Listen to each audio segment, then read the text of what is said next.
guys. Dito po tayo sa ano, dyan sa slaughter. Yan, sa baba. Malis na ako. Pinano ko lang yung ano, ano yun, yung mga gamit ko.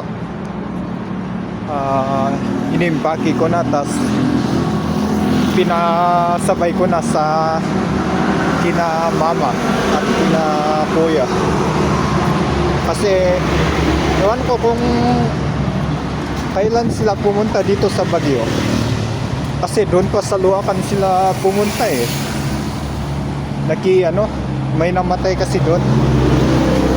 So yun, kanina akala ko mga 9:30 eh, mga 9:30 sila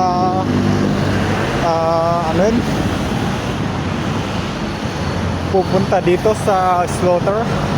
Pero sabi ko basta mga 6 punta na ako sa meron na ako sa slaughter, kasi nga di ko pwedeng ipakita sa landlady na paki ko na yung mga gamit ko, kasi baka paalisin na ako eh. Sayang yung 17 days. I mean, ano ba ngayon? 21? 17 days. Kasi every 6th day of the first month yung binabayaran ko eh. Kaya ngayong January nababayaran na. Hanggang February 6 ang ako magstay doon sa boarding ko. Eh ngayon is January 21. Kung makita nila yung empaki ko eh, baka alam nilang alis na ako. Ngayon di ko man pwedeng sabihin na ipauna ko yung mga gamit ko, pero kasi kung sabihin ko yun is baka ibang meaning naman ang sasabihin nila. Baka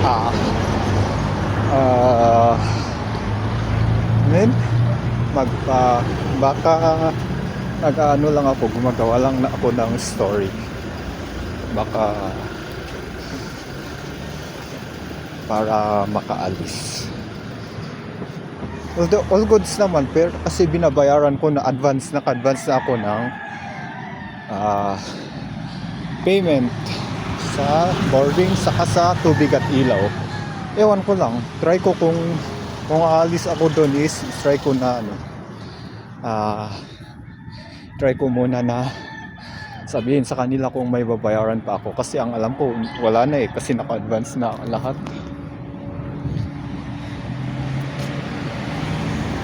So dito na po tayo sa Magsaysay. Lagay ko na ulit yung ko,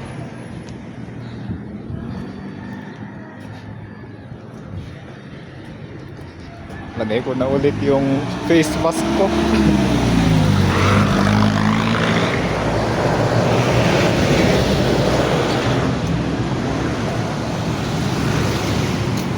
Black eh. Mas better na ba? I hope mas better.